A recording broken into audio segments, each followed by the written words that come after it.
ஐயா அவர்களுக்கு நன்றி. அடுத்து மாநாட்டு அறிமுக உரை. உயிரினும் இந்த பெண்மை இனிதடா என்பான் பாரதி.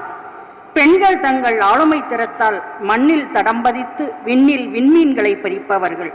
அவ்வகையில் மகளிர் மாநாடு கொண்டாடும் தருணத்தில் மாநாடு நடத்த வேண்டிய அவசியத்தை அறிமுக உரையாக தர வருபவர் பொதுச் செயலாளர் முனைவர் மனோகரன் ஐயா அவர்கள். நடத்தும் மூன்றாவது மாநில மகளிர் மாநாட்டினை தொடங்கி வைத்து சிறப்புரையாற்ற வந்திருக்கும் தர்மபுரி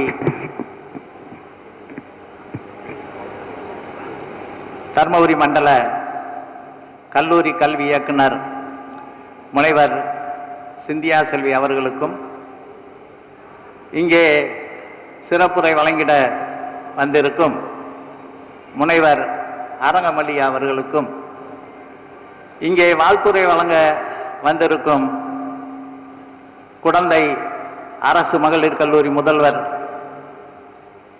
முனைவர் பிரமிளா அவர்களுக்கும், இன்னொரு வாழ்த்துறையை வழங்க வந்திருக்கும் குடந்தை அரசு வழக்கறிஞர் திருமதி கவிதா அவர்களுக்கும்,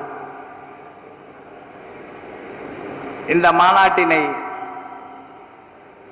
பணியினை திறம்பட செய்து இங்கே அமர்ந்திருக்கும் டேன்ட்ரெக்டா மாநில பொறுப்பாளர்களுக்கும் கும்பகோணம் கிளை பொறுப்பாளர்களுக்கும் மற்றும் உறுப்பினர்களுக்கும், எல்லாவற்றுக்கும் மேலாக இங்கே திரளான அளவிலே வந்து மாநாட்டினை வெற்றி பெற செய்த அனைத்து கிளை பொறுப்பாளர்களுக்கும் உறுப்பினர்களுக்கும் என்னுடைய பணிவான வணக்கத்தை தெரிவித்துக் கொள்கிறேன்.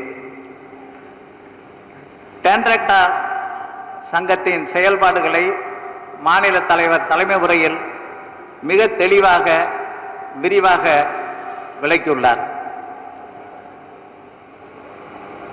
எல்லாவற்றுக்கும் மேலாக டேன்ட்ரெக்டா எந்த மாதிரி பணிகளை செய்து கொண்டிருக்கிறது, கோரிக்கைகளுக்காக மட்டும் இயக்கம் நடத்துவது டேன்ட்ரெக்டா கிடையாது.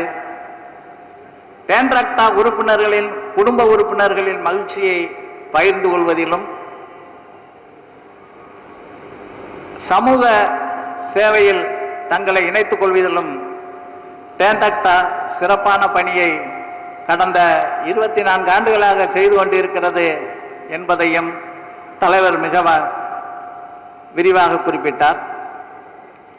இங்கே நான் கூற வந்திருப்பது, ஏன் இந்த மகளிர் மாநாடு, எதற்காக மகளிர் மாநாடு நடத்த வேண்டும், எந்த கருப்பொருளை நாம் விவாதம் நடத்த வேண்டும் என்பதின் அடிப்படையிலே இந்த மாநாடு நடந்து கொண்டிருக்கிறது.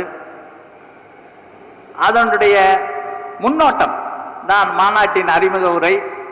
ஏற்கனவே நிகழ்வுகளிலே கட்டியக்காரன் என்று ஒருத்தர் இருப்பாங்க.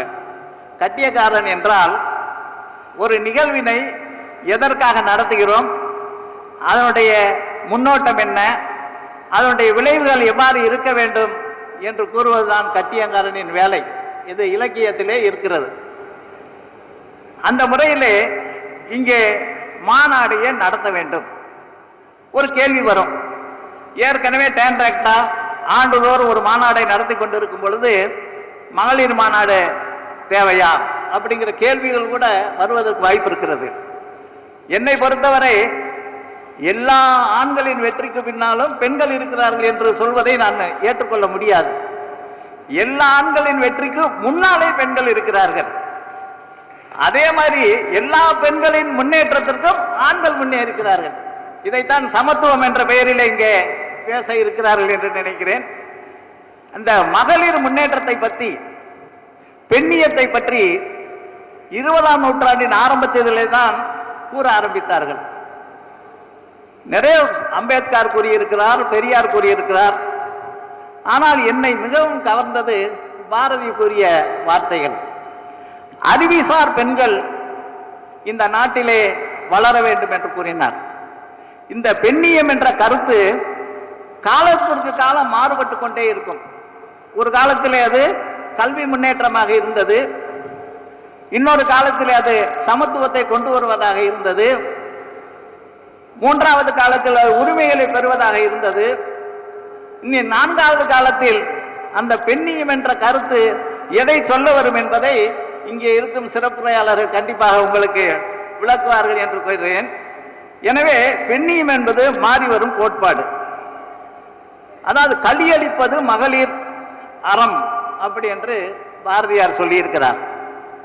பாரதியார் எப்பயுமே அறிவு சார்ந்த பெண்கள் என்றுதான் கூறுவார்கள்.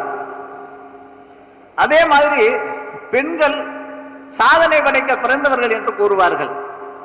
நாம் இன்று சொல்லிக் கொண்டிருக்கிறோம், கல்விக் கொள்கையை பொறுத்தவரை திறன்சார் கல்வியை விட அறிவுசார் கல்வி சிறந்தது என்று நாம் கூறிக்கொண்டிருக்கிறோம். பாரதி அன்றைய கூறினான், அறிவுசார் பெண்களால் தான் இந்த நாடு முன்னேறும், அவர்கள் குடும்பம் முன்னேறும் என்ற நிலையிலே பாரதியின் கருத்தை நாங்கள் இங்கே புதுப்பிக்க வந்திருக்கிறோம்.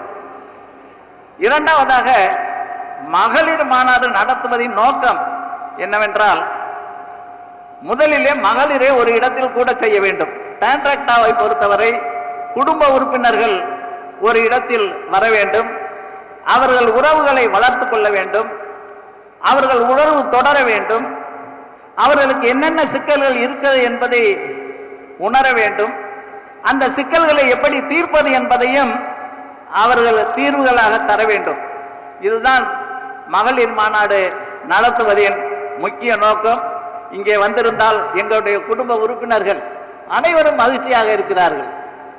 அடுத்த மாநாடு எப்போ வரும், ஏன் மகளிருக்கு மட்டும் மாநாடு 3 வருஷத்துக்கு அப்புறம் நடத்துறீங்க அப்படின்னு கேட்பாங்க.